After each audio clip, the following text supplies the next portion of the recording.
Right guys, so it is Tuesday morning and we are over at the kitchen first fix like I mentioned yesterday. So here it is. So in a student accommodation in Bailey, student area. So I've got a sink going here. There used to be a cooker there, but it's getting moved to an island, so kindly Brad and the builders and that have chased it out for me, so one less job to do I suppose.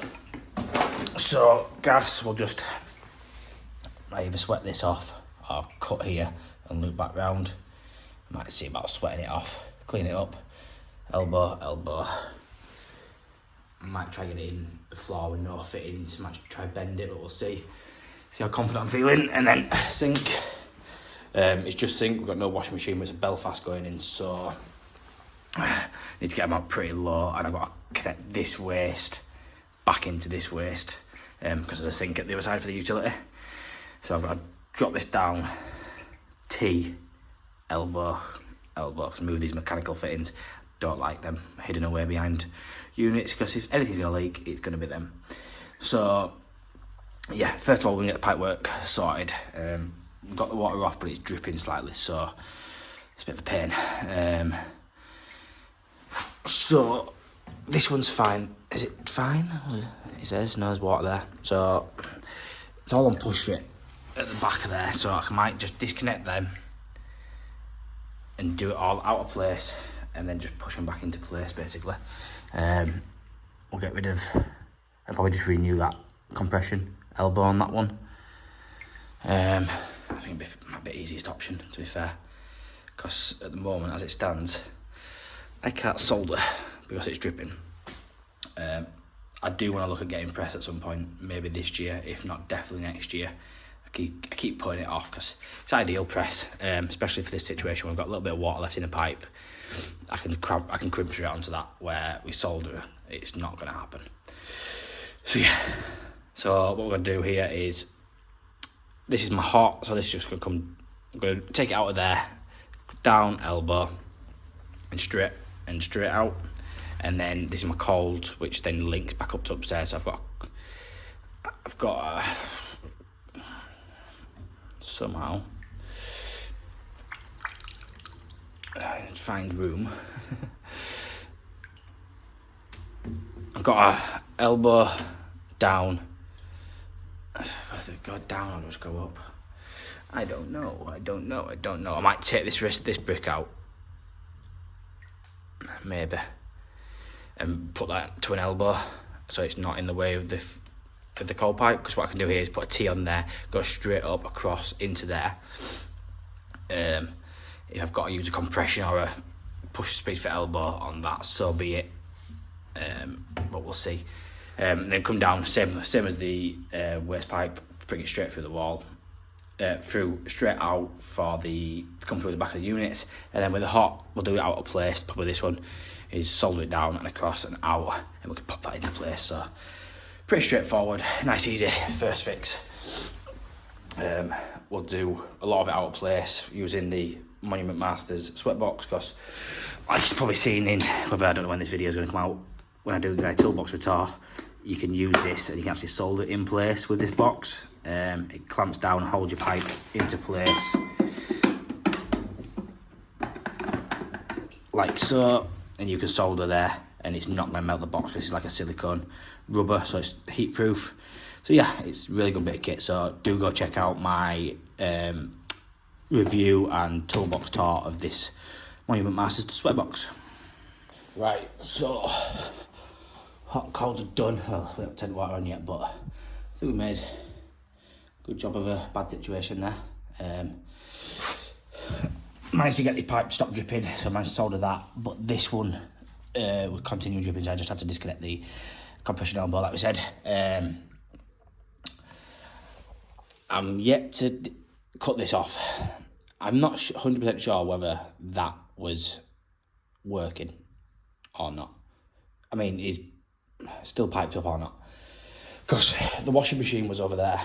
I can't see where the outlet come out for it, but when I got here, where we gone, this is not that bit of pipe, Where's it gone? That bit of pipe that we're connected into there, we're connected to that hose, which we're connected to there. So I'm not sure if the feed was actually coming through there, across and down. So what I'm going to do is not disconnect that. I'm going to turn the water on now. Turn them taps off.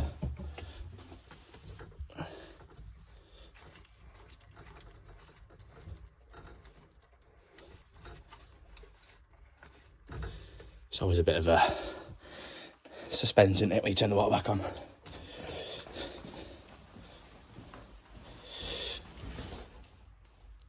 Everything seems okay in there. We'll give that air compression a dry out and just make sure it's not weeping. But the reason I wanted to do this, like I said, was just to test. See if that's on now and there's no water coming through there, so I can just cut that off. I don't need to cap it off. So we can put some water in this pipeline.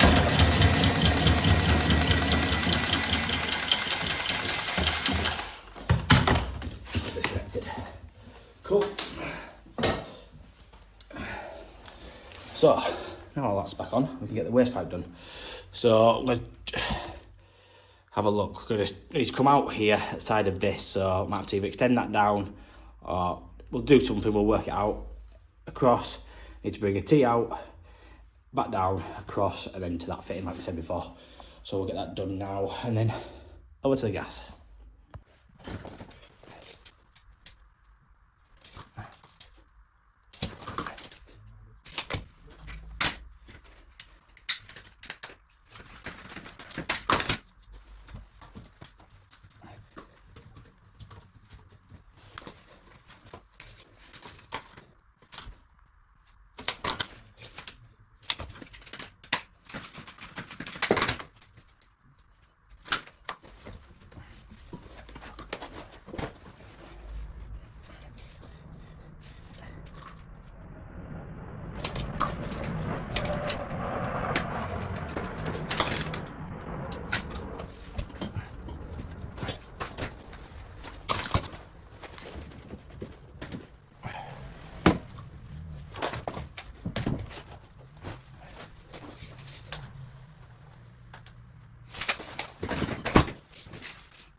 Right, so that's all done.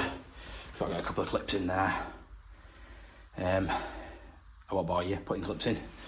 And then, yeah, we're going to go try do that in one piece. You'll probably laugh, I'll probably mess up, but it'll be good content for the YouTube.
This must be the first time ever that's gone to plan.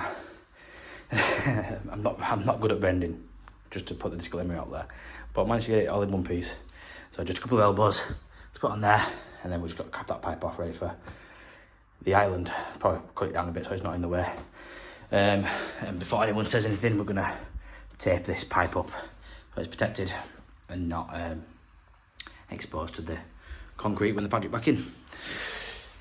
So yeah, all done pretty much here, footage wise. We're gonna go over to Rodley next. Just got a little repair to do on a tank in a loft. It's dripping outside of overflow, so it'll be just the ball valve needs changing.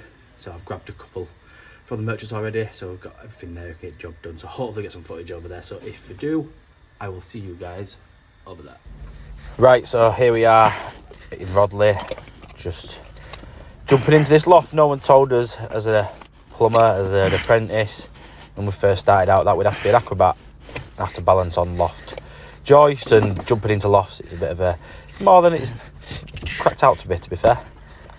So yeah, I've got to jump through all these rafters and make sure we don't go through the ceiling, because I don't fancy having to pay or having to repair the ceiling below. So once we've got into position, we can start on this header tank.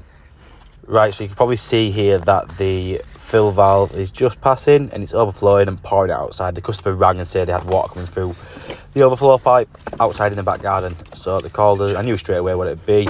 It was just whether a case of working out whether it was the central heating header tank or the hot water header tank. So this, in this circumstances, it's the hot water. No, it isn't. Sorry, I lie. It is the central heating header tank.